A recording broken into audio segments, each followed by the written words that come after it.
podcast is part of the Sports Social Podcast Network.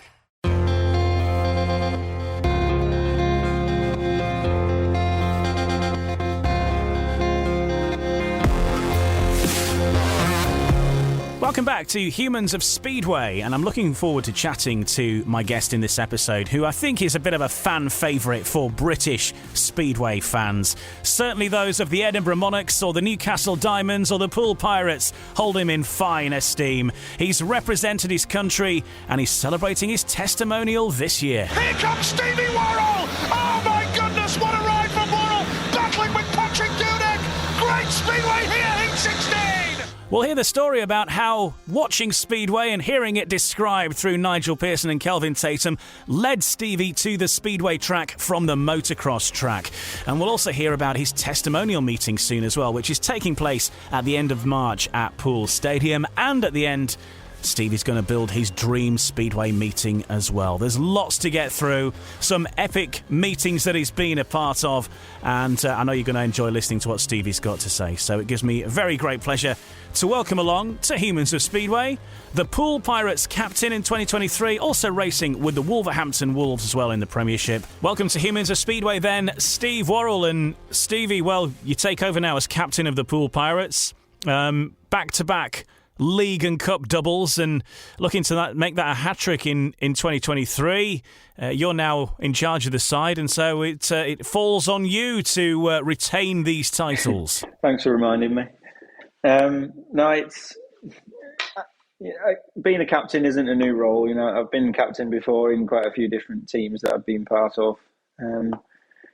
But obviously, when I'm trying to back up 2 league titles, and you know all the success that the team's had in the past 2 years under Danny King as team captain, I've got big boots to fill. But you know, there's 7 guys in the team, and we've all got to do the job. It's not, I won't put all the pressure on myself, but you know, I'll do the best I can to boost morale and, you know, and do what the captain's job is. And a slightly different way of building the team this year. You've had to do that because of the different points limit, and as you mentioned, Danny King has moved out of the side, so the responsibility is spread a little bit more evenly throughout the team, and the likes of Ben Cook perhaps are going to have to step up a notch in their responsibilities in 2023, you'd say. Yeah, so the last 2 years we've gone with the structure of having 3 solid established heat leaders.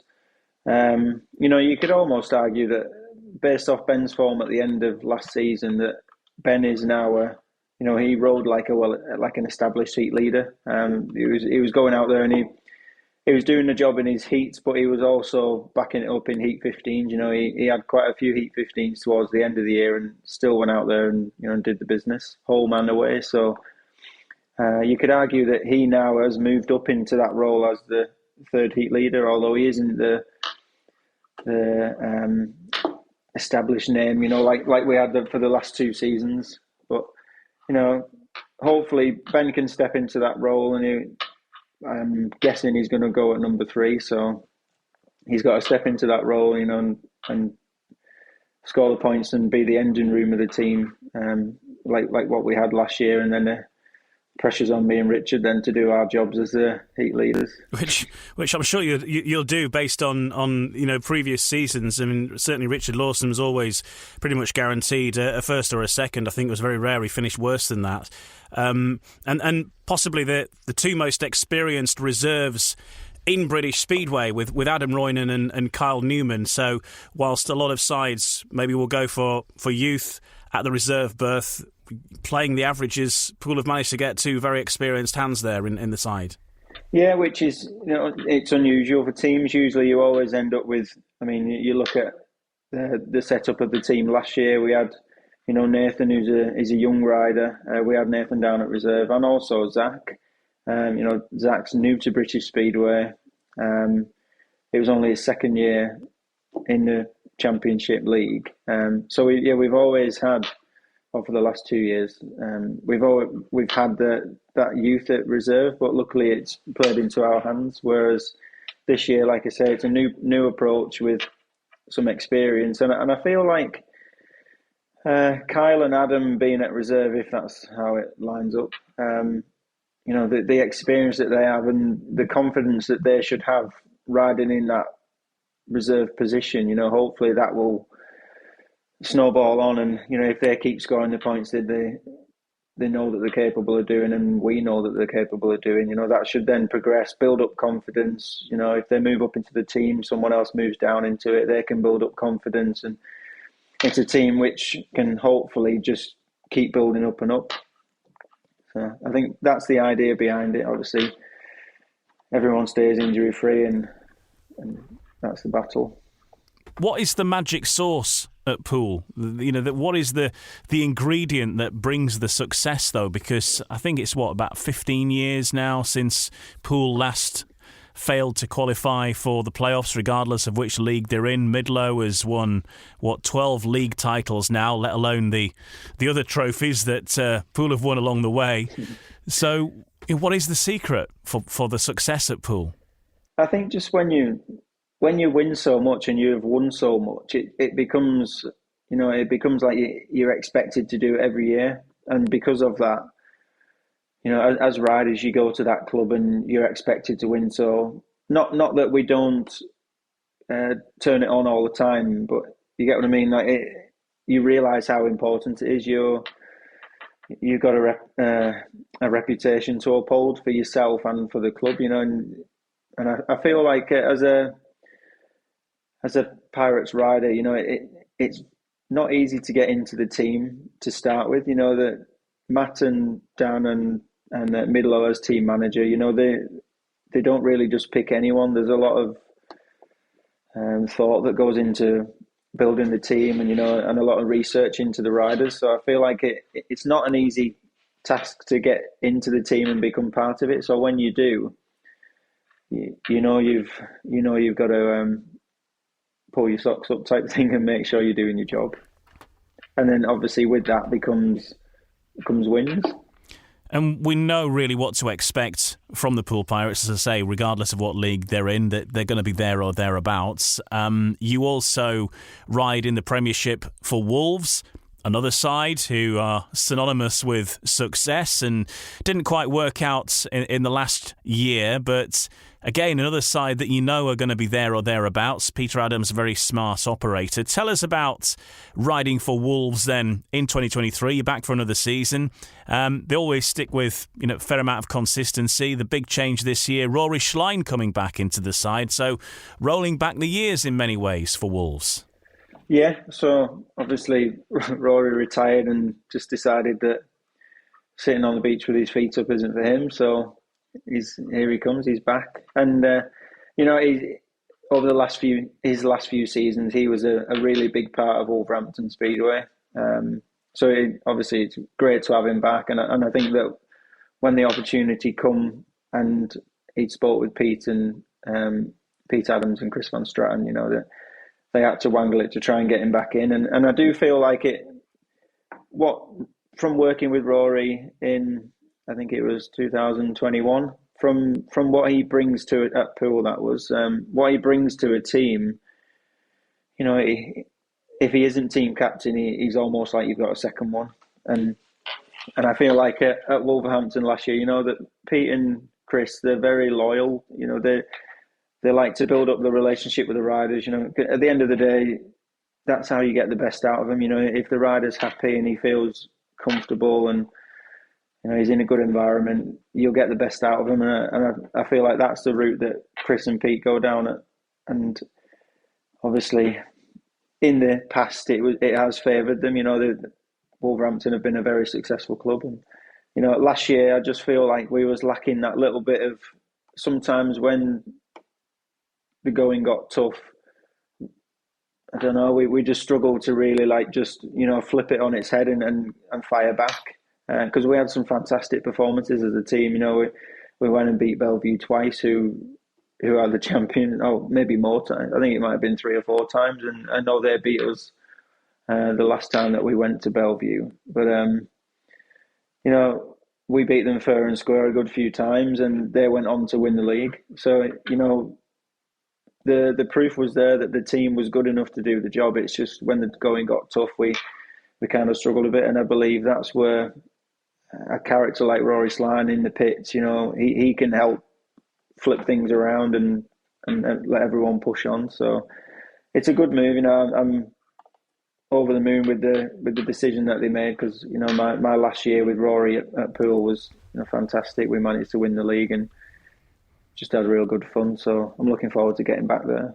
Well, the subjects of Rory, that brings us nicely on to your testimonial, which is the champion of champions. It is the Poole Pirates versus the Belle Vue Aces, the two league champions of the two respective leagues in British Speedway, and two sides that you've ridden for a lot of years with Belle Vue, but now you are the Poole Pirates captain. Just tell us more about the thinking behind this.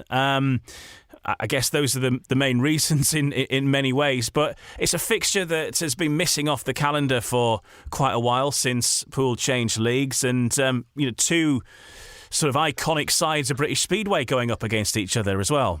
Well, that was the theory behind it. Obviously, I've rode for Poole now for the last 2 years. I've signed again with them for a third season. Belle Vue, I'm an asset to them. I've ridden for them for 7 years consecutively. So when I was sat down and kind of weighing up my options, I didn't want to just do the routine, 16 riders, individual format. I wanted to kind of just make something out of it. And obviously then Belle Vue won the league, Poole won the league, and I thought, well, what a great opportunity that's presented itself, and especially now that Poole and Belle Vue don't get to battle it out anymore because they're in separate leagues. So obviously it was an opportunity that they both won their leagues. I could have gone with Wolverhampton. There was quite a few other options, but it was just plainly down to, I thought it would be brilliant for the Poole fans and the Belle Vue fans. They're both on a high as a group of fans from winning their leagues. How good would it be to see Poole, obviously with a bit of a strengthened upside, go against the Premiership champions in Belle Vue and battle it out for bragging rights? And it's sadly, I thought it would be easier to get the teams together the Belle Vue team together than it has been. But that's just purely down to early on in the season, people are busy, there's test matches, and so sadly that side of it didn't work out, because I am very good friends with every single one of them riders who won in the Belle Vue team, who won the Premiership title. So the theory behind that would have been, I'll be able to convince them, all 7 of them, to come and battle it out. But just sadly, just bad timing and the calendar's just not allowing it. But I've fielded a very respectful Belle Vue team. Everyone's Belle Vue from past. When I started my speedway days, Rory Slane was racing for Belle Vue. Matty Zagar, if you cut him in half, it says Belle Vue. So I've managed to convince the right riders to come, and I've got 2 very well balanced teams who are Poole orientated and Belle Vue orientated, and now we can go and have a real good night. Well, you have got 5 of that title-winning sides turning out for you at Wimborne Road. Let's have a look at the lineups, though, and we'll run through them in a bit more detail. But so it's the Poole Pirates, and you said the Poole Pirates have been boosted slightly to try and match things out, and you've brought in Antonio Lindback, which is quite a name to bring in. He's sort of threatened over coming to ride in Britain once or twice last season. It didn't work out there either, but a rider, great to see him back on these shores again. I'll just run through the rest of the members and we'll talk about Antonio a bit more. But so Lindback, Danny King, obviously goes without saying, the captain for the previous 2 years at Poole. Richard Lawson, current Poole Pirate, of course, as is Kyle Newman, Ben Cook, Zach Cook, yourself, and that's a strong-looking lineup. As you say, a mixture of the current, but obviously the eye will be drawn to Antonio Lindback. He's not ridden here for quite some time, and you've had some great battles with him in the past as well, haven't you? Yeah, and also the reason behind Lindback, obviously we haven't seen him race in the UK for a long time, and it's not like obviously we're all riders, we all speak when we see each other, but it's not like we're best friends, But if he wasn't aware, he is the current track record holder at Poole. He is. So quite right, yeah. On paper, he is the fastest man to ever. He is the fastest man to ever go around. So, and he's not been back for a good while. So I'm intrigued to see him go around there myself as well. So I get how the fans will feel. So that was one. It was just sat down having to think one night of who would bring some excitement to it, and Antonio. His name popped up, and then got in touch straight away. And he usually it takes a bit of backwards and forwards, but he was well keen to get involved. So that was a really easy thing to set up. Fantastic, yeah, and I say a great name to have on the team sheet. Belle Vue Aces, as I say, it's familiar faces, many of which are, a couple of which are still in the side, but 5 of them were part of that 2022 title-winning side. So you've got Charles Wright, Tom Brennan and Norick Bladorn, of course, all current members of the Belle Vue Aces squad as well for 2023, along with Jai Etheridge, your brother Richie Worrall, Rory Schlein and Mate Zagar, another member of the 2022 winning side there as well. So Mate, you're, I guess, the number one, the headline acts as far as the Belle Vue Aces are concerned, but I guess it depends who you are. But he is certainly a big name, and he was the man who made the difference, really, wasn't he, last season, and sort of turned it around for the Aces. Yeah, and again, it's from experience of riding at Belle Vue in the team with Mate. He's just that character, He just brings that little bit extra to the team that I said that, I felt like Wolves was maybe lacking a little bit last year. And like you say, he was the turning point when Belle Vue brought Mate Zagar in, I think it was like quarter of the way into the season. Their team kind of flipped around then, and that was it. Obviously, bringing Robert in for the final in place of Max, like for like swap in theory. But that obviously boosted things as well. But, Mate, I feel like he was a big turning point. But, like, from working with him, I know what sort of character he is. He's a good laugh. And, when we've gone full circle with trying to get Mate in, obviously he was one of the first people who I wanted to be involved with it. And sadly, at the time, when I got in touch with him, I think he was a little bit in limbo of what was happening. So he didn't know where he would be, and he couldn't really commit to it. So time went on, and spoke with a few other people, and then literally a week and a half ago or whatever, I just got in touch again, and we was just chatting randomly, and then managed to get it sorted. And I think circumstances are a little bit different for him now. I don't think things have worked out. He's going to start the season quite a bit quiet, so it fits in really well for him to just come and have some fun. So. And to top it off, it's Mate Zagar. He's a showman at the end of the day, and that's what I want to do. I want to try and put on a show for the fans, so he's a good person to have involved. We'll get some trademark Mate Zagar wheelies. And, of course, your brother's taking part, Richie Worrall. I thought it was quite fitting, ironic, whatever you want to call it, at the end of last season where, Poole Pirates versus the Leicester Lions, and it came to that moment where Poole were going to win the title. You were out. You were the rider that came over the line and won it for Poole in the championship. But you were racing for the first couple of laps. It was you and Richie fighting it out because he was representing the Leicester Lions. So funny how these things work out. But he's going to be in the meeting as well. I suppose it'd be a bit of an awkward one if you didn't invite him. Let's be honest. I can't have a testimonial without having Richie involved, can I? I could have maybe put him as a mascot or something. Obviously I've got to have him involved, and and he was part of the Belle Vue team with me for a good few years. He moved off and then come back, but he was a big part of the Belle Vue team as well. And obviously, if there was no connection with it, then it would make it a little bit tough. But he was a big part of Belle Vue, and it was a no-brainer really to put him in. Yeah, absolutely. Well, a great looking lineup. Is there any sponsor packages, anything like that you want to push while you're here with the hard sell? Because I know the sponsorship and all that side of it, that's something you've had to get to grips with as well, isn't it? The life of a promoter, it's a busy one, and it never stops. No, I'll tell you what, I don't envy the position that promoters are in, because trying to, like as riders, we take it for granted. We just turn up and race our bikes and go home. But there's, before the season, saying that, we have our things, what we've got to do in during the winter and in the build up to the season, just like the promoters do. They don't have bikes to build and hours to train, and they have their own jobs to do. But I'm trying to do 3 jobs in one, which it does make it quite stressful. But I am lucky that I've got some very good people helping me, and without them, I'd be pulling my hair out, I think. But it's.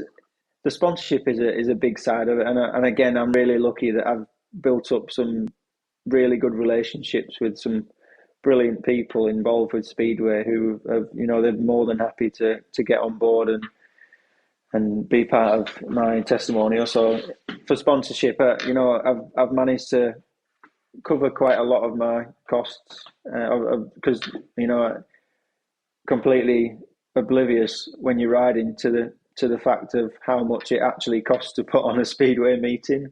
And again, I don't think the fans understand. You think that the riders just turn up and the programs just turn up out of the blue somewhere, but there's so many costs that you just don't realise, and yeah, it's so again, obviously we've worked really hard to try and cover majority of the cost with sponsorship, but obviously any sponsorship is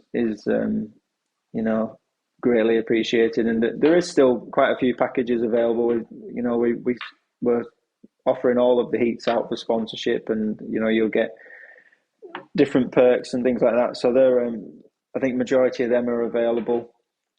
If you go onto my Facebook page, my racing Facebook page, it'll all be on there. The packages are all in there. Or if you just get in touch with on the email, obviously anything, it can be tailored to suit. So just if anyone's wanting to get involved, then just get in touch on the testimonial email account, and we'll try and sort it out. Yeah, that's stevieworrall.testimonial@yahoo.com if you want to chip in any way. There's packages from, I think, about 40 quid upwards. So, whatever you can whatever you can afford, get in touch. However you want to help out in any way, then they'd love to hear from you. All the details on Steve Worrall's Facebook page. Go to that. You'll see the full lineup and all the details there. And the dates, of course, that you need for your diary. Wednesday, usually the race day at Poole. Wednesday, 29th of March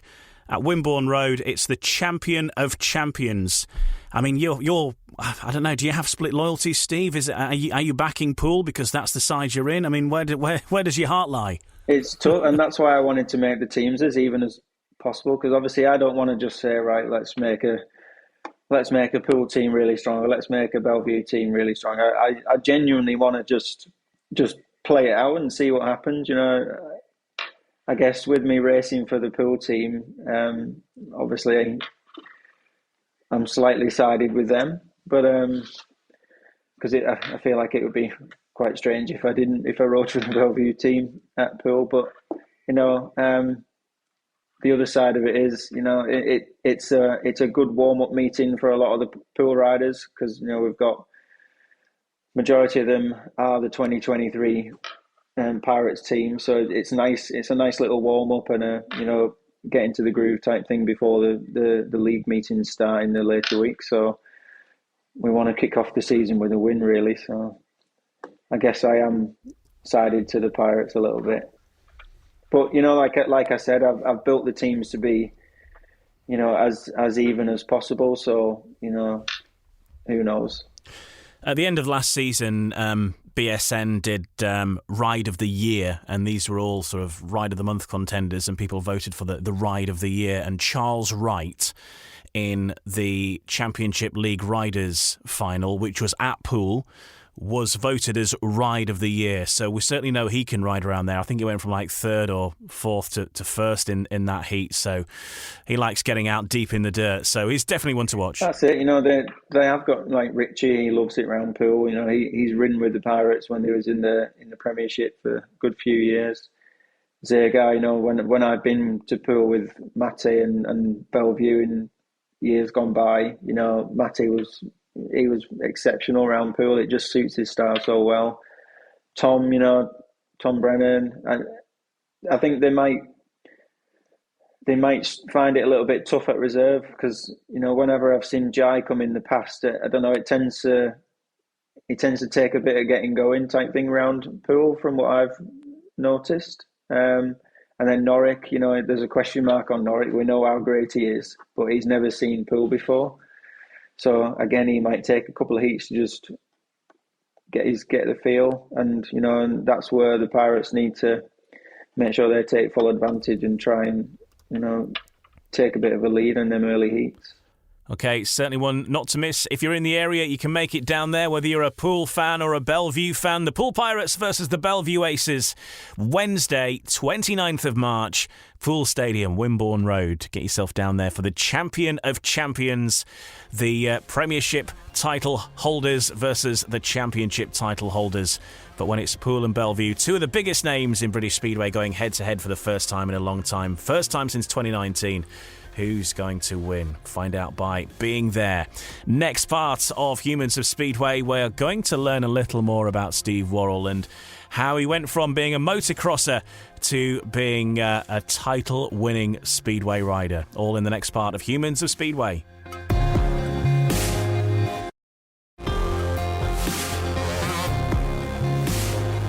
Welcome back to Humans of Speedway. I can tell you that the next episode after this one, which will be coming down the pipe before you know it, will be with Danny King, the former captain of the Poole Pirates, who Steve Worrall has taken over from this year. And Danny now heading to Redcar Bears in the Championship and a long-time servant with the Ipswich Witches. And he'll be lining up with Jason Doyle and Emil Sayfutdinov and all the rest of the guys there as well, once again at Vauxhall. So Danny King, the next episode.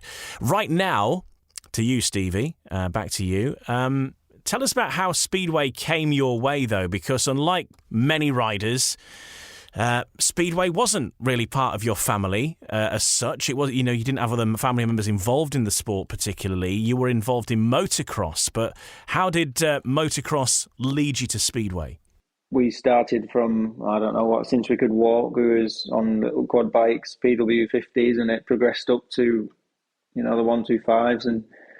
And we always watched Speedway on TV. We was at a motocross event, which I think, if I remember right, it wasn't very far away from Cardiff. And it was the year that Chris Harris won. Because we went in the motorhome, but we took a car with us. It was quite a big event, what we was doing. And so we took the car because we wanted to drive. We couldn't go in the motorhome into Cardiff because we wouldn't be able to park anywhere. So we took the car with us as well and was able to go in and we watched it. And I remember it was that year that Chris won. And obviously a few years later we carried on, just kept chugging away and then started with Speedway. And then it's just gone on and on from there and started off, Scunthorpe Scorpions in the National League and Newcastle in the Premier League, and the fast track system come in, so we ended up at Swindon in the elite league that it was at the time. Went from there. Then I think the year after that I signed with Belle Vue, and then 7 years later switched over to Wolverhampton. And in between, then obviously in the now Championship, there was Newcastle. I'd signed for Workington, but we didn't actually turn a wheel. Scunthorpe. I made it sound like I change clubs every year, but obviously there's a lot of time in between what I've just said. I'm quite a bit of a creature of habits. Like if I go somewhere, I tend to stay there for quite a while. Like obviously you see that with Belle Vue. I've been at Poole now. This will be my third season, and I'd love it to continue on until I retire. But I've made it sound like there's a lot gone on, but it's a long time, 10 years it is, and I've had some very good seasons and a lot of fun. There are a lot of big names that have come across from motocross to Speedway, and not just recently, going back over the years. I know, talking to Justin Sedgman the other week, he was talking about Phil Crump doing that and making the move to Speedway.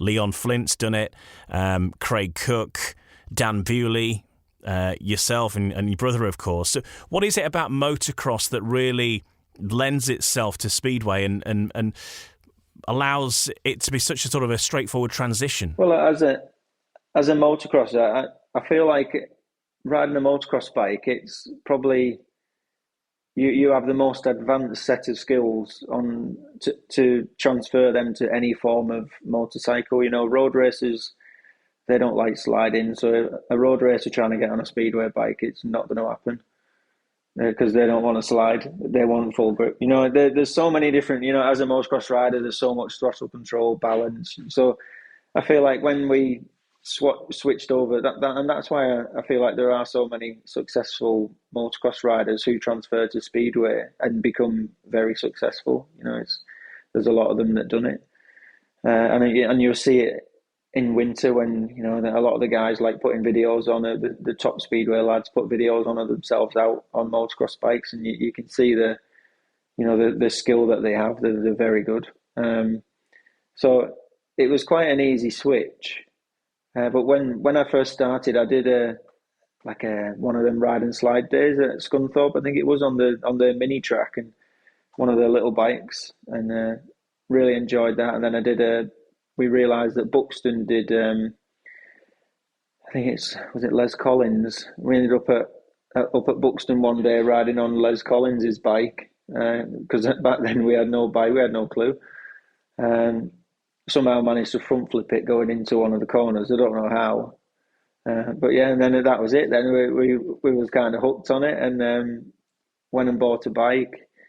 Again, our motocross background is, motocross bikes are so easy to maintain. You literally bring it off the track, stick it on the stands, spray it with some bike cleaner, give it a jet wash, WD the chain, and away you go again. But speedway is a lot more technical, and when we started, obviously it's not something that you realise. So we're doing it the old caveman style of bike washing and getting to the track the next time, and it won't start. And yeah, that's how we ended up meeting quite a lot of people we still call friends by getting them to help us get the bikes going. So obviously we started riding, and originally I'm from over in St Helens, and Stoke isn't far away, and we went to Stoke.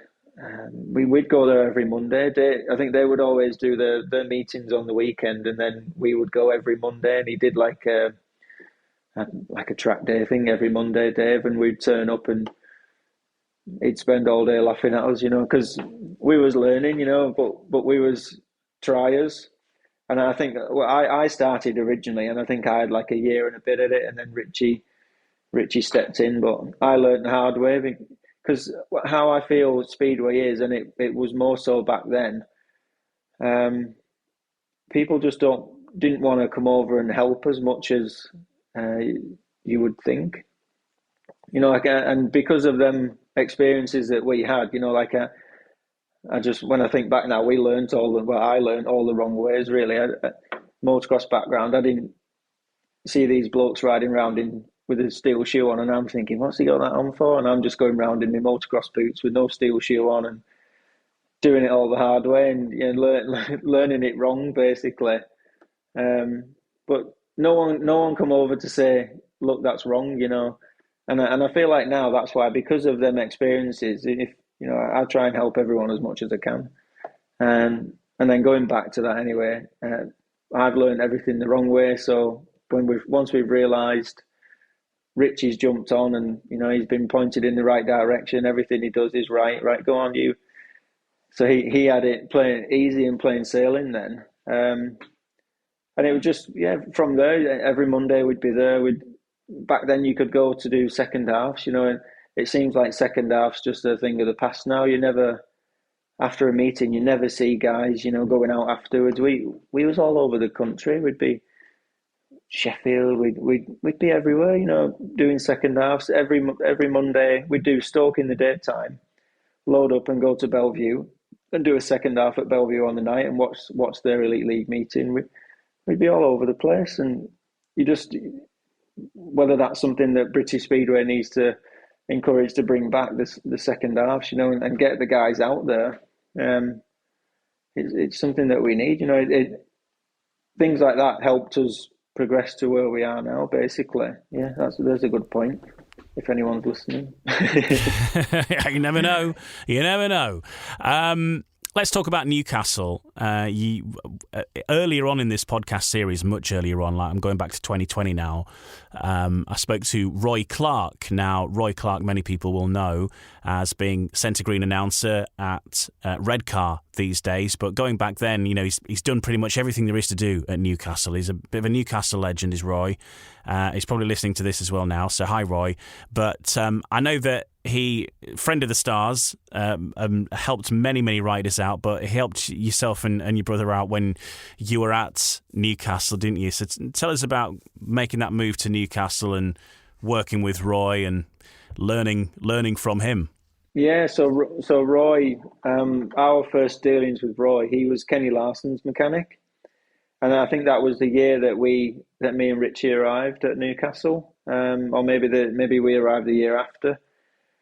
And obviously, being new to it all, like we was the caveman style, you know, we was the motocross brain. We're just spray it with a bit of WD and away you go. And obviously, it would work sometimes, and then as you go on, you know, you start coming across problems, and your bike falls apart or breaks down. And Roy, through working with Kenny Larson, you know, he knew what he was doing, and he knows what he's doing, and he spotted, you know, that we could go out there and ride the bike. We was just struggling on the mechanical side of things, and he jumped in and then started helping us both, and then that was it. He was pretty much travelling everywhere with us.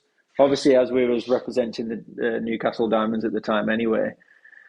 And Roy was a big part of our careers early on. And I think then he has a different role in Speedway now. He loves his centre green presenting, and you know he has fun doing that now. But yeah, Roy was a brilliant, you know, he's a big part of getting us to where we are.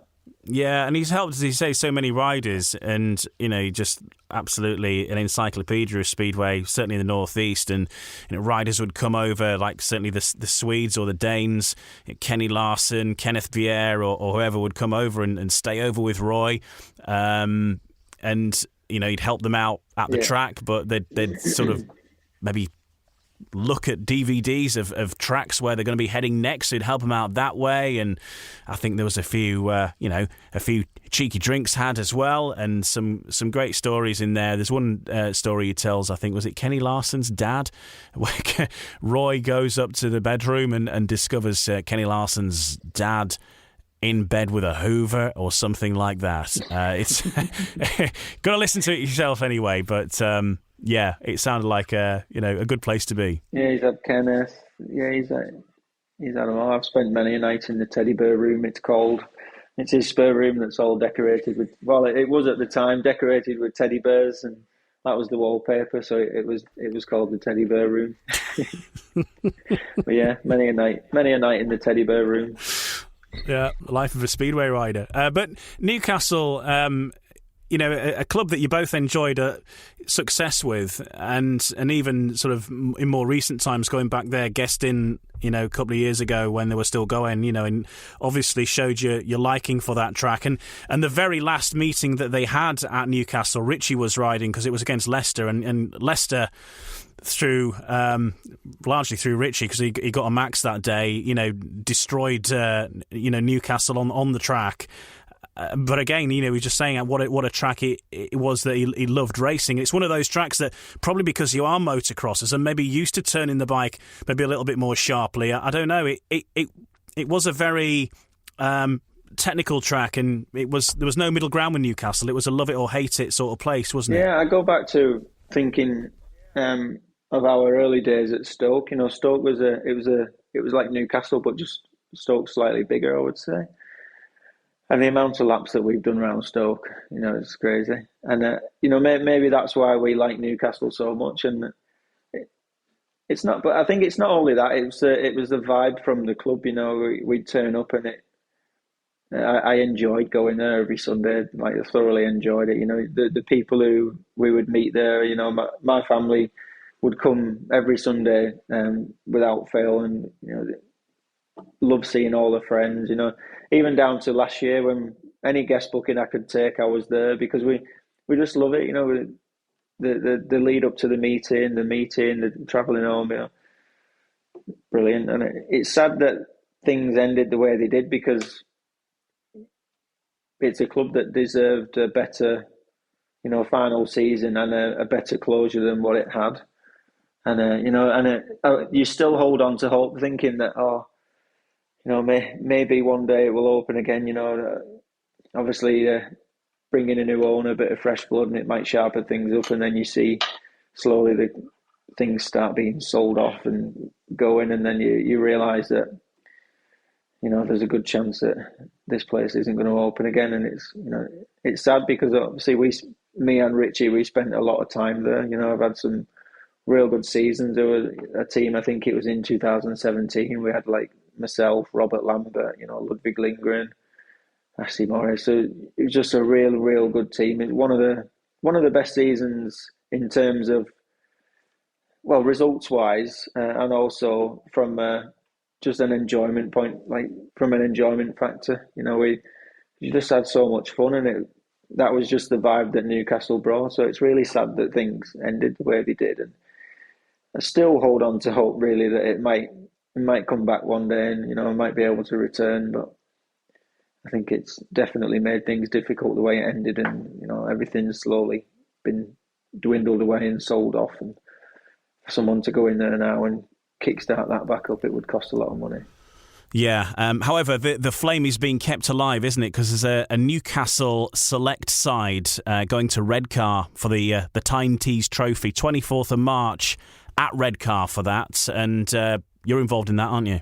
Yeah, me and Richie will be riding for the Diamonds in that one. So again, it's a good pre-season meeting. It gets the cobwebs off early, I guess. But also, any opportunity that we get to go out there and represent the Diamonds, keep the name alive, and again go out there and see the fans and go and ride for the fans that spent so long and so much time, supporting us. So it's nice to go there and keep the name alive and give them something to cheer for. Yeah, nice way to start the season as well.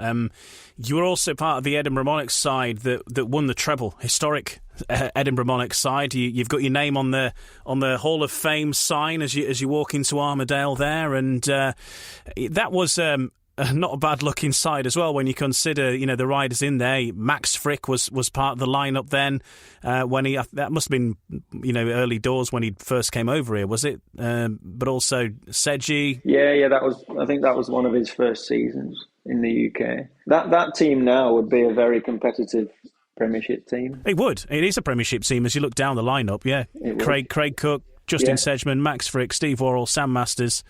And shades of Wolves about it in some respects there. Aaron Fox, Derek Snedden also. That's your Premiership League winners. And so to win a treble, that's a rare thing. It's the sort of thing that the Poole Pirates fans are hoping for, but you did that in that season. We would have had it. We would have had it last year. We would have had that last year. We would have had the treble. Oh yeah, with the Jubilee League, which I'm calling the Coronation Cup now, because it's going to be around then by the time it happens, isn't it? Yeah, we will be rerunning that at some point this year. Yeah. It's still on the to-do list, isn't it? But talking about Edinburgh, though, in 2014, and I did that interview not long ago with Justin Sedgman, and Sedgy was saying that, everybody was part of that title-winning team, but he sort of felt a little bit unrecognised almost. All the plaudits went towards Sam Masters and Craig Cook, and quite rightly, because they were on fire around there, but there were so many other riders involved, yourself, Max Frick in one of his earliest seasons. People forget he was part of that treble winning side perhaps, but it was a strong side, as we mentioned. Well, there was a 1 and 5 that led the team to to glory. But I started off the season at reserve, and it's quite rare that a reserve gets out of the reserve berth and gets into a number 2 or even a number 4 spot. And I think I ended up riding at number 4 in the end. It kind of my season didn't finish the way it should have. I was a key part of that team for 3/4 of the season. When I spent time at reserve, I was scoring points for fun. And even then, when I moved up, I was, very successful. I was also riding that season for Cradley and for Swindon. And in one of towards the closing end of the season, I think it was right before the finals, I had a bit of a coming together with another rider at Cradley in one of their meetings and broke my wrist. So I never actually got to ride in the finals and finish the season. So even though we won the treble and we did what we did, it didn't feel, obviously my name's still on there and we did it, but it didn't feel quite the same. Not being a rider in the meeting. I don't know if it would have made a difference, but at the end of the day, the hard work's done in the season. The final's the final. That's the one event where, that's where the winners are determined. But you've got to get there first. So I'll take credit for that. Quite rightly you should as well. It's a great achievement, and you're part of that side, treble winner, and you may not have ridden the last meeting, but as I say, you did all the work to get there. And then it was you on Belle Vue's radar. Then you went to the Belle Vue Aces in 2015, and quite a step up a league and into an iconic race suit. 15. I think we did the last season at the old stadium, and then obviously 16 was the first year at the new track. So I did 1 year, I think 2015 at the old stadium. After I rode for Swindon in the fast track in 2014, and then I think Belle Vue bought me as an asset, and I rode for them in 2015. And that was at the old stadium. I much prefer the new one. I was going to say that they're sorry to upset any fans. They're not exactly comparable in terms of track styles. Sort of quite a league apart, aren't they? No. No, and like the sad thing is the last year, at the old stadium in 2015, we had the chance to win the league and close it out with close the doors on the stadium as it was to with a league title, and Poole beat us in the final, and there was a lot of controversy with that one as there was goggles and there was all kinds going on. You'd have to look into the history of that one. But sadly, that wasn't meant to be. It would have been a real fairy tale story to be able to do that and obviously move into the new stadium as champions and also close the doors on that as, the winners. Yeah, and when you move to a new track, though, it's new for everybody, isn't it? And you lose your home advantage, which Belle Vue enjoyed a bit of that, I think, with the old dog track, Kirkmanshulme Lane Stadium, and then into the National Speedway Stadium, and it's a fair racetrack for everybody, still is. Everybody loves racing there, but that home advantage can obviously take a while to come.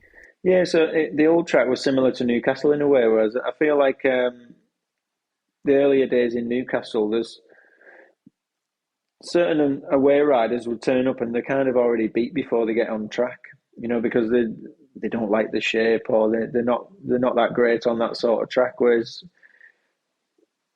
as a home rider on that sort of track, you use that to your advantage, and obviously you can score a few more points out of that situation. And that was the same thing with the old Belle Vue, whereas flip that on its head with the new Belle Vue. Everyone loves going there, but the issue with that is it's hard to be fast, because everyone's fast.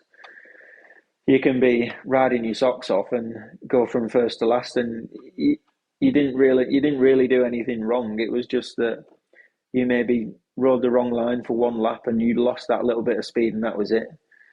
And then once you're behind, if you're not slightly offline, away from the spray that's coming off the back wheel, because when that's hitting you at Belle Vue, it's like throwing out an anchor. You can see it physically when you're watching. That is the problem with a new track. It's so hard to just be like. Obviously, you get the likes of Dan, but is an exceptional rider, but he also has a massive advantage in that he probably weighs half the amount that I do and majority of the rest of the league. But obviously he uses that in his favour and plays off into the distance. Another moment that you had at the National Speedway Stadium was various British finals you've been in, but the one I'm singling out is 2017, where you got to the final and you were in the lead to begin with, and Cookie won it, of course, and obviously he went off to Cardiff and became British champion. But you were so close there that, you know, to be in the lead, that must have been a tough one to take, that meeting. Yeah, I should have won that one, and I think I should have won that one. And my last heat race, there was quite a lot of material out wide, so it was like everyone was running out wide to the dirt. Stevie Worrall and Craig Cook off the inside two gates are Belle Vue home riders. Cook off the inside in red, winner of the Grand Prix qualifying semi-final in Italy at the weekend. Stevie Worrall, gate 2 in blue. Gate 3 is Ben Barker in white. He's been in finals before.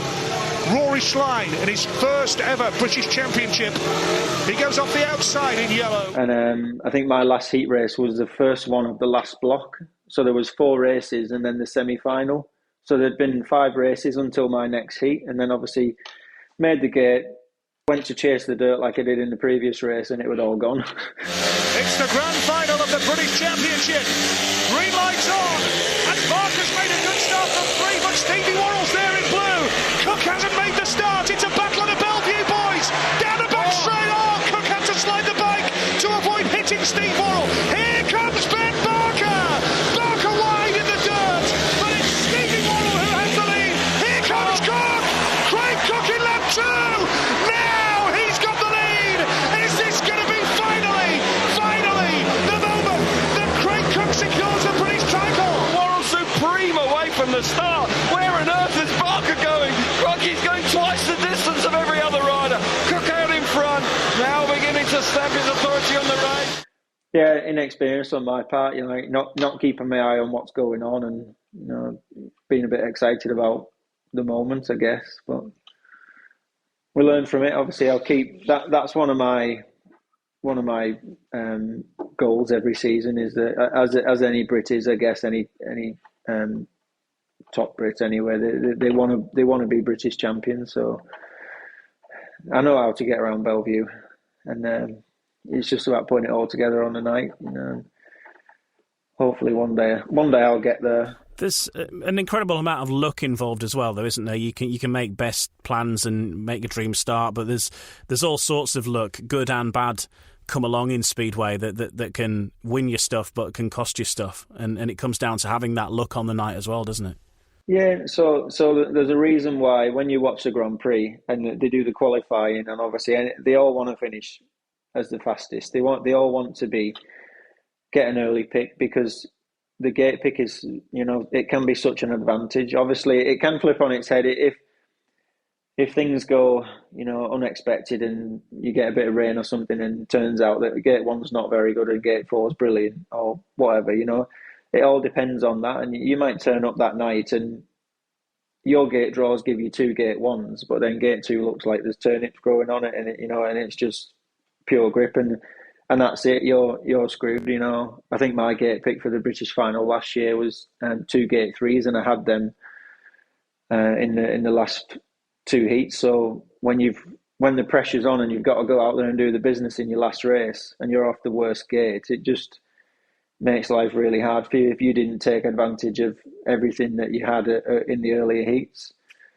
But then you might have a bike problem, you know, and that loses you 1 heat, and that's it, you know, you're out, game over. What I would like to see is the British final be held over, a bit like the Aussie series, where it's held over, you know, 3 or 4 different events, and you'll go to, I don't know, a tight track, you'll go to a big track, you'll go to a medium-sized track, and it doesn't, you know, we're human beings, we can make mistakes. You're racing on bikes that are temperamental, things can go wrong, and it just gives you a little bit of leeway in terms of, you know, like, you might miss a gate and something happen or whatever, and at Belle Vue, and that's it, you know, you're not making the final, you're not going to be British champion. And whereas you can almost, salvage what you can out of that event and, pile the pressure on the next 2 or 3. So I feel like it would be, in my eyes, it's a way to, progress and make the British Championship more prestigious. But the other side of it is it's obviously hard to get riders to all be in the same place at the same time on the same day, because, calendars are crazy with people being in Europe and, and racing 2 leagues in England. So I do get it as a challenge, but if I was to put myself in a fan's shoes, I feel like, how good would that be to see? If you could stagger it over 3 events, and if you're the winner, you've earned it. Certainly a good point. As you say, the calendar can be a bit of a problem, but it certainly would be good to see. And as you say, it balances out. It's the Grand Prix format almost, isn't it? It balances out. Having one dodgy night can be something that's not your fault, and that's it. Yeah, you could have the Grand Prix over one event, and if it's a track that Bartosz Zmarzlik doesn't like, he's not going to win. Who knows? You could put it around Plymouth, and I don't know, that would be brilliant to see. But I would love the Grand Prix field to turn up to Plymouth. But who would win? You don't know. But that would be over one event. But if you go to Poland the next week, there's a good chance that Zmarzlik's going to, get some points back on whoever did beat him in the other one. So it's just I don't know. Maybe it's something that can be looked into in the future, but it would definitely make the British Championship more prestigious and more, it's something that the British riders can really throw everything at. Because I do know that there are certain riders now who they know that life's tough for them at Belle Vue. Obviously you just watch Dan riding around there. He's so fast, but it's because he has his advantages with his weight, and he's constantly riding on tracks that are that size in Europe. So you can almost, even right now, put a good bet on Dan being British champion, because you know that he's got half a chance. But there's certain riders that you would look at and think, maybe not. No, he's probably, without being disrespectful, probably a little bit too heavy. Or his equipment's not quite there. But then spread it over a few events, and there's a good chance that it would even itself out. Yeah, it'd be interesting to see, as plenty of other countries do it, don't they? Italy do it, Australia do it as well over a number. I think Italy do it over something ridiculous, 10 rounds. There's plenty of time to make a comeback, but maybe one for the future. Another heat I saw it's actually on your own YouTube channel is the World Cup in Legno. You rode for Team Great Britain in the 2017 World Cup in Legno, and you got your chance, and it was a terrific lineup that you were up against. Antonio Lindback being one of them, who of course he's going to be lining up in your testimonial meeting very, very soon. But the other riders include Patrick Dudek, Emil Sayfutdinov, and yourself. So quite a heat as well. It was a proper speedway heat, really good racing. It was blood and thunder for the 4 laps. I think everybody had to go in the lead pretty much at some point. Somebody had to finish last. Unfortunately, it was you, but it was, that proper mixing it with the big boys there. Well, we're talking what is it, 5 years ago now, and that was 5 years into obviously I'm in my 10 years with my testimonial. So that was 5 years into Speedway. So in them terms, it's, relatively inexperienced. So when I've watched that race back, plenty of times, and I know exactly the mistake I made. And what annoys me more is the fact that I watch it and I wouldn't do that now, but that's just through experience. You get more mature, you ride more, you learn more, and but just sitting on the start line with them guys 5 years ago, obviously when you're starting out, you watch them guys on the TV, and next minute you sat on the start line with them. Here we go, what a lineup this is. Heat number 16. Well, Worrall was a bit nervy, started moving at the start. Lindback has got there. Now Worrall is going high and wide. Stevie Worrall battling hard for Great Britain down the back straight. Lindback closes the onside, moved it off. And now here comes Dudek on the inside. He's opened the door, and Dudek has come through. Worrall's in the mix, battling with Sayfutdinov. Lindback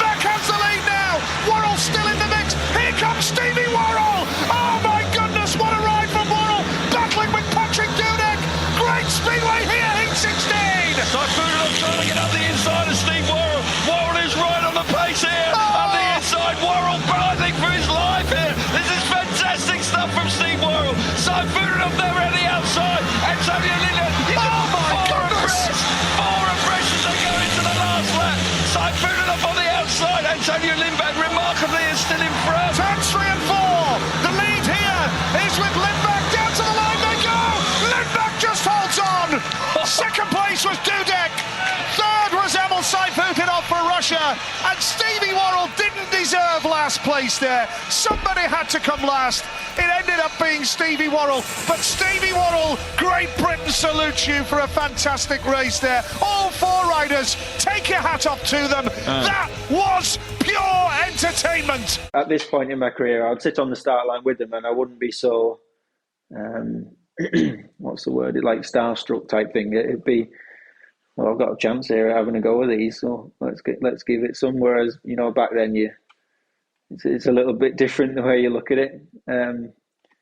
Just a good event. It worked out for me. Obviously, I would have liked to have just done a little bit better, which would have meant that we would have got on the podium as a team and got a bronze medal. But yeah, sadly, just didn't work out. But from a personal point of view, I was really pleased with how that went, especially so early in my career, to be part of that and to be able to achieve that.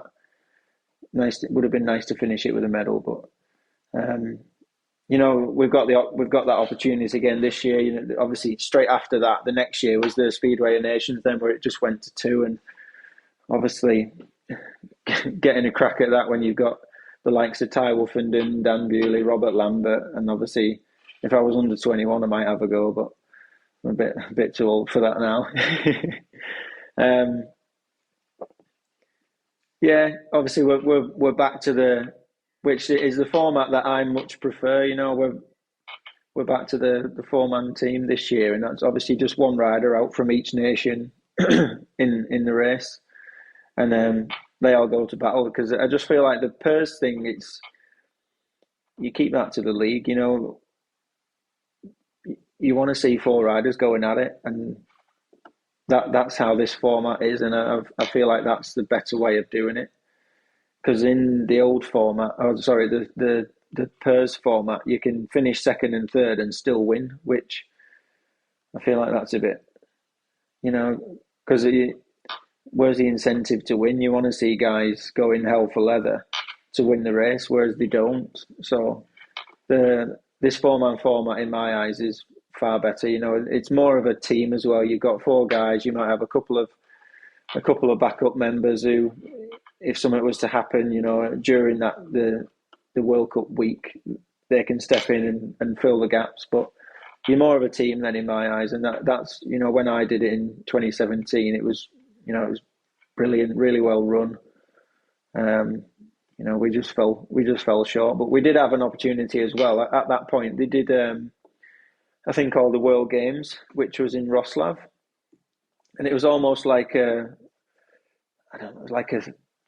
Olympics in a way. We had these. I've got all the little things what I've managed to keep hold of, and there was loads of different sports going on in the city. There was like beach volleyball, which was kind of like outside the stadium. There was all kinds going on. They had parts of the city sectioned off, so you could go into a building and you'd be in there with all these different athletes, and they had these big high-rise buildings what they kitted out, and there was for like accommodation for the athletes. It was like completely different. I've never experienced anything like that before. It was almost like you was an Olympic athlete, the way it was all. And obviously Speedway was one of the disciplines that they set in it, and obviously there was all the nations that are part of it, and I was able to represent Great Britain in that. I can't remember. I think we had Robert Lambert.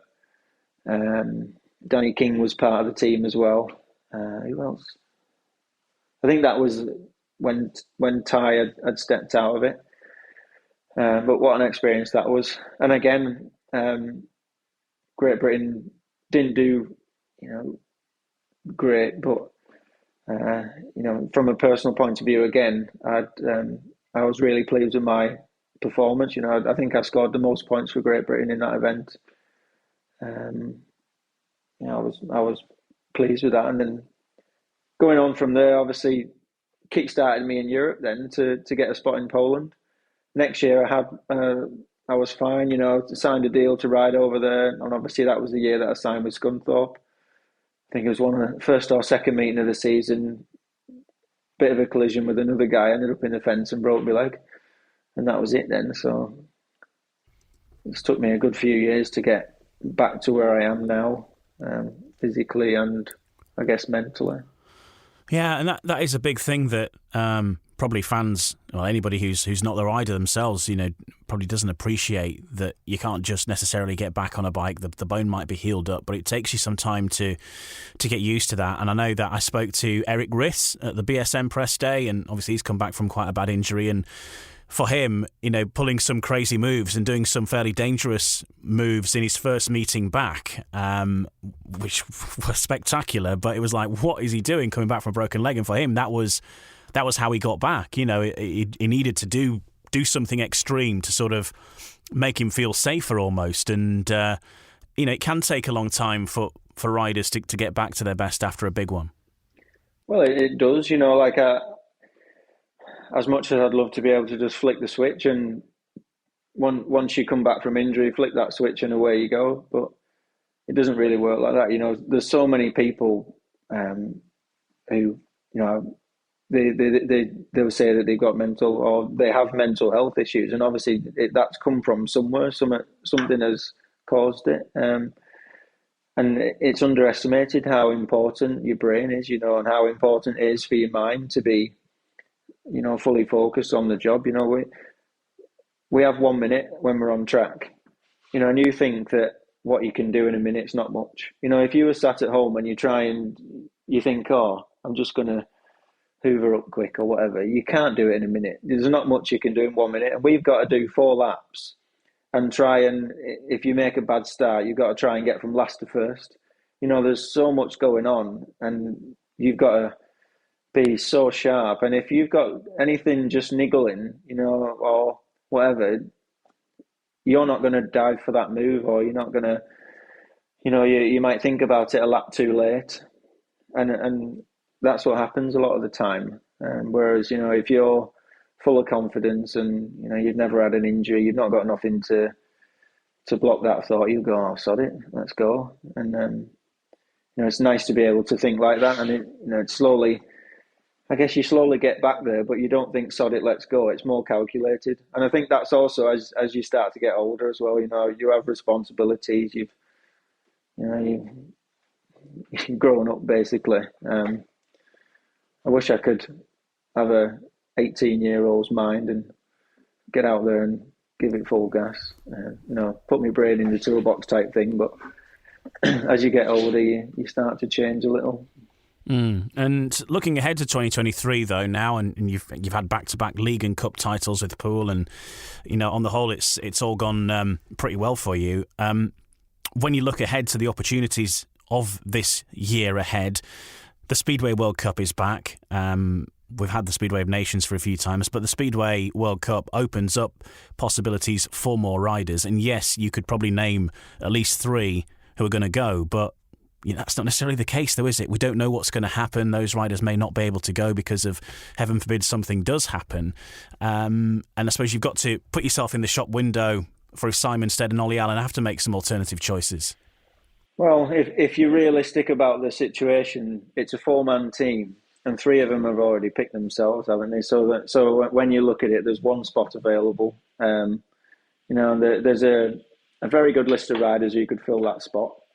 And I'm a firm believer in it shouldn't be, you know, earn your spot. You know, if you're riding good and you've done, you know, you've done better than everyone else who's in contention, you've earned that spot. It shouldn't be, you know, who's your best mate, you know, who's, you know, no.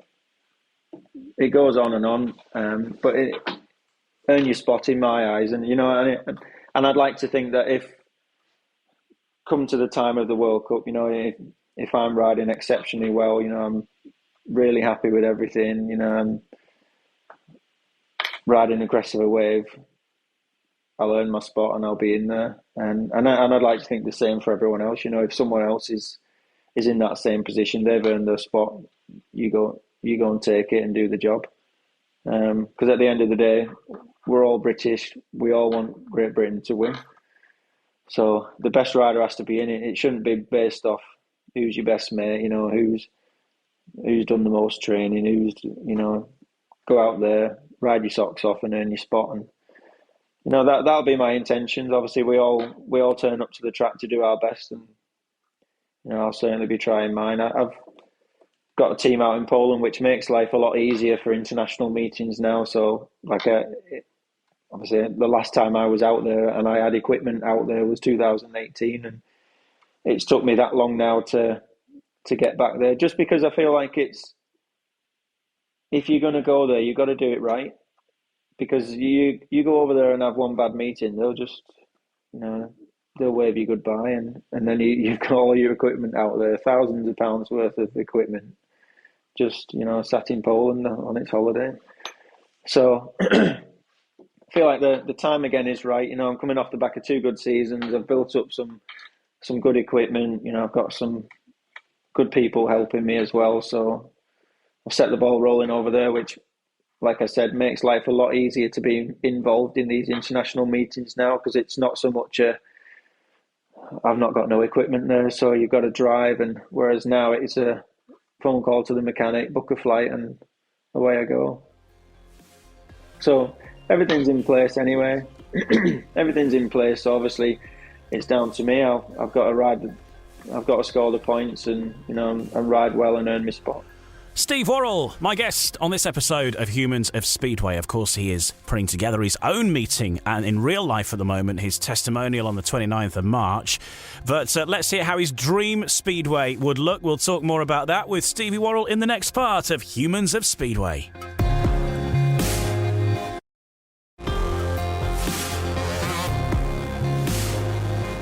Welcome back to Humans of Speedway. Don't forget there's more Speedway content on the Sports Social Podcast Network.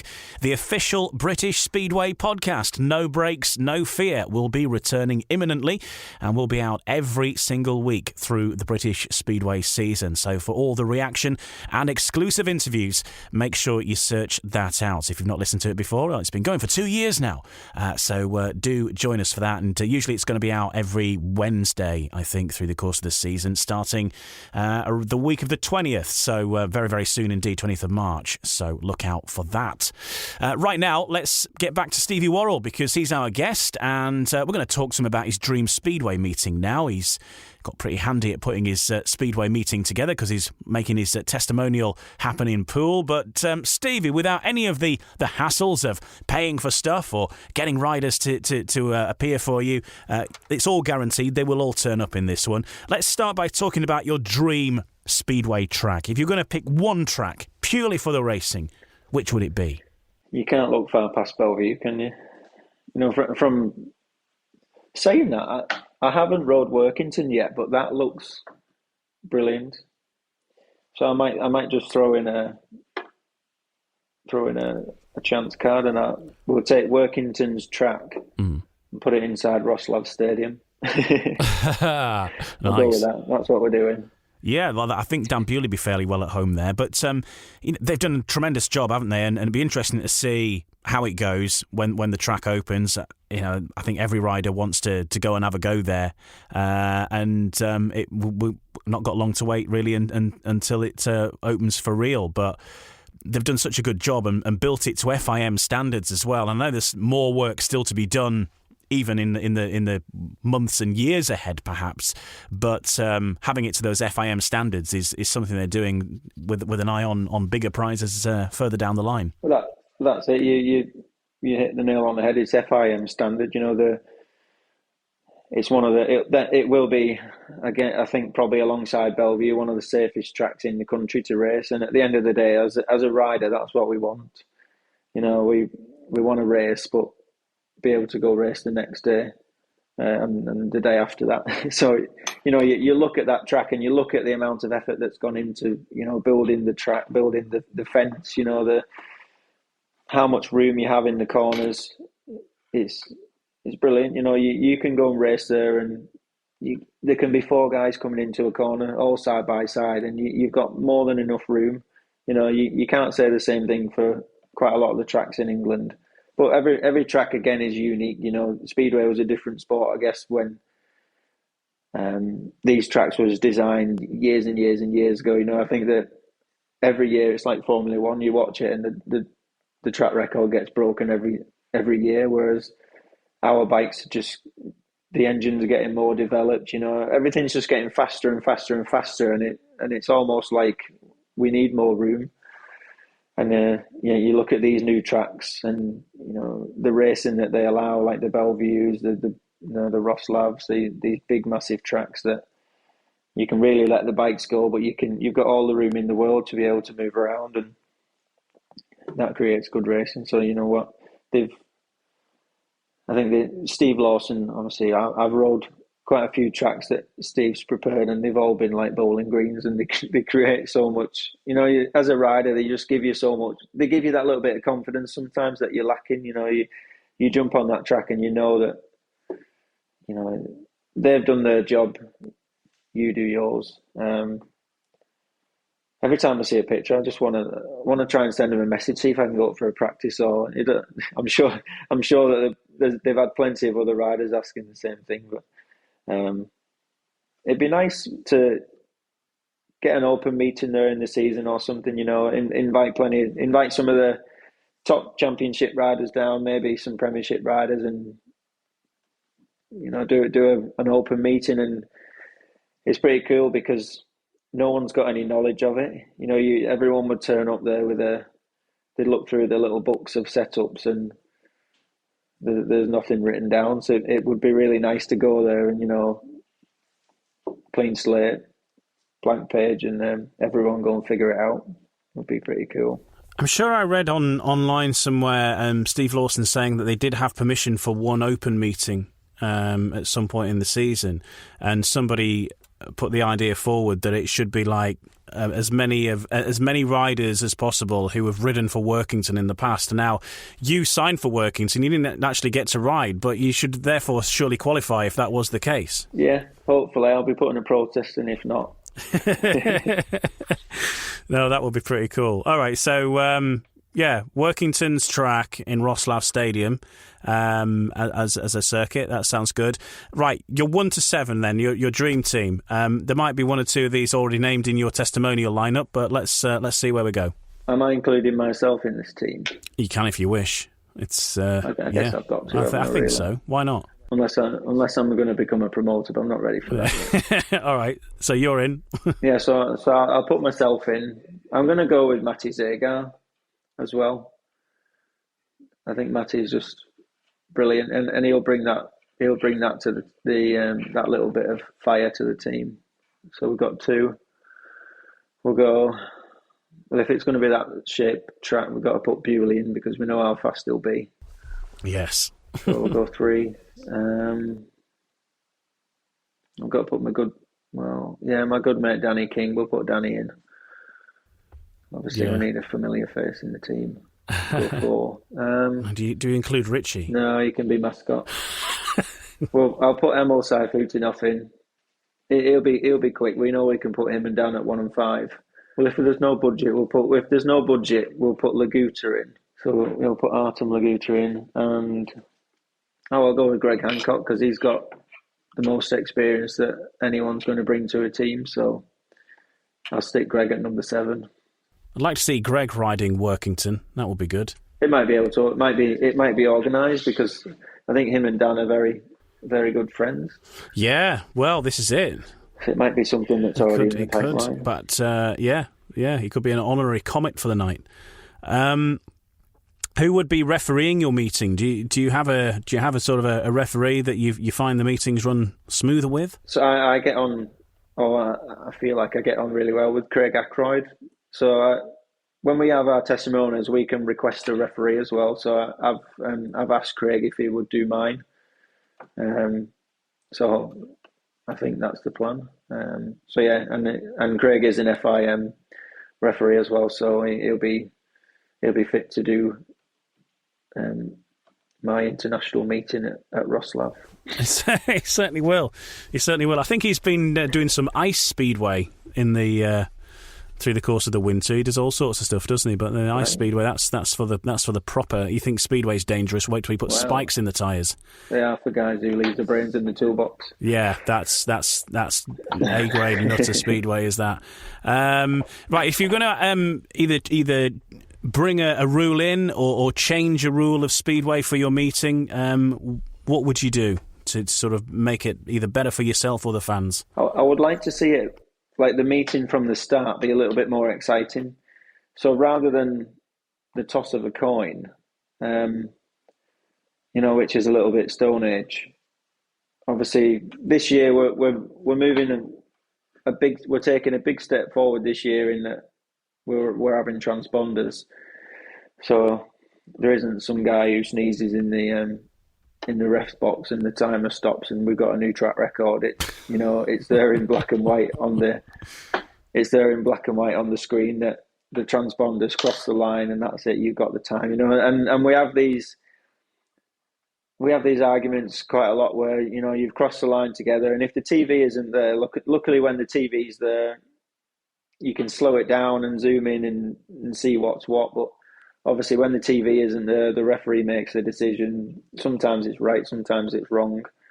With a transponder, there's no arguing. Whoever crossed that line first, it's there. So we've moved forward in that sense, and I would like to try and take something that the Grand Prix does. How you have this qualifying thing, and that determines you're allowed to choose your gate or your pick. Similar to that at the start of the meeting, just to add a bit more excitement, and fans forget. And when you think of how bonkers it is with Speedway, any other discipline, like Formula One, you watch it on TV, it starts on Friday, they have 2 practices. They go out on the morning of qualifying and do another practice, and then they do qualifying. And then, so that they've been on track 4 times before they even race. And same with MotoGP, motocross, supercross. They have so much track time before they race. A lot of the time, we don't even get a parade. We just go straight to the start line, and that's it. Get going. You've got no breaks. So it'd be nice. I just feel like rather than tossing the coin, if the team manager, it gets the team manager more involved as well. They pick the guy who they believe would do the fastest time over, 3 or 4 laps. So that guy goes out and does 4 laps, and his fastest lap time is generated by the transponder. Again, then the away rider goes out, he does his 4 laps. Obviously, at the team manager's choice, it might not be the number one. He might not like that track, or he might not be very good round there, or you've got Ben Cook, who's really light, so he's going to go quick. The manager can come in then, and it plays differently. And whoever has the fastest time gets to choose whether they want gates 2 and 4 or gates 1 and 3, and it just adds a little bit more excitement to the meeting. And I think I'm going to run this setup in my meeting. Hopefully, the transponders will be available in time and set up. But this is what I've thought about. I think we can make use of the live stream, and we can, make use of the transponders and just add a little bit more excitement, something new for the fans, and, get the riders going a little bit as well. It gets that person out on track. They can then come in and feed a little bit of information to the rest of the team to try and help them out, figuring the track out a bit quicker, and off you go to the tapes to race. Okay, well, that definitely sounds an idea, and one that you might be able to put into practice as well very soon. So it'll be interesting to see how it turns out. Yeah, so that's my intention, and I think, fingers crossed the transponders are available then and everything's set up. If not, I might have to have the bloke sneezing in the rest box. We'll see.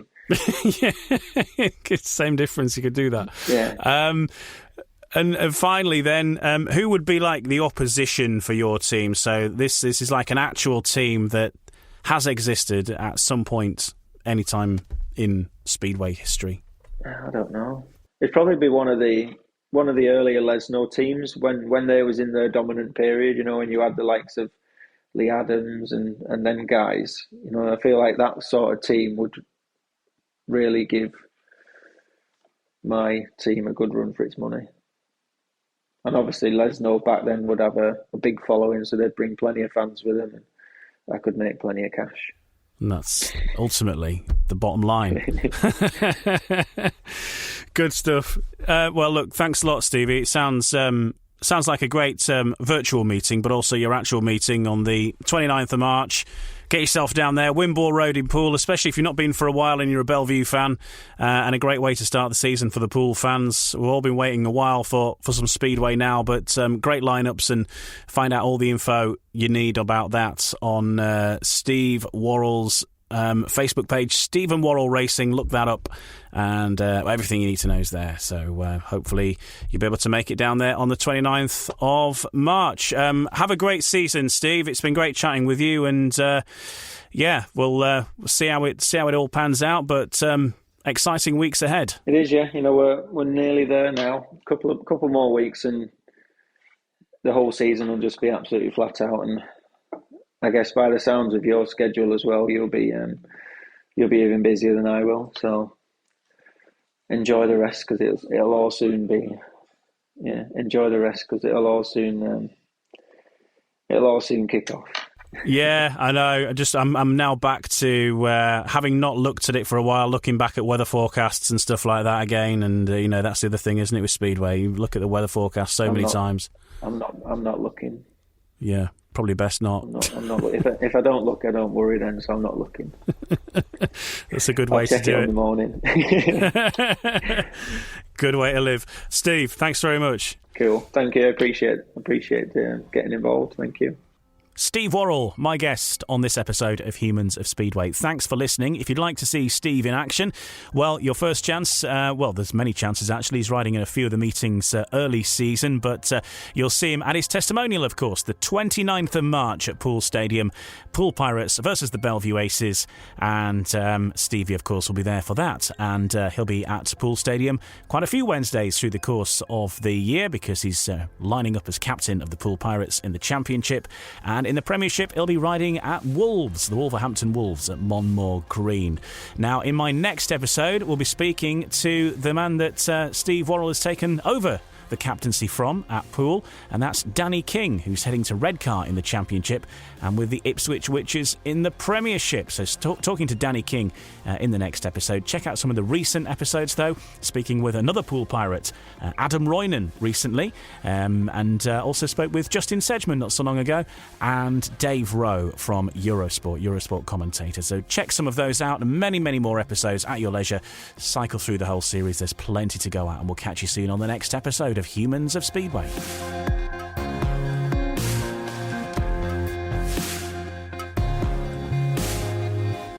Sports Social Podcast Network.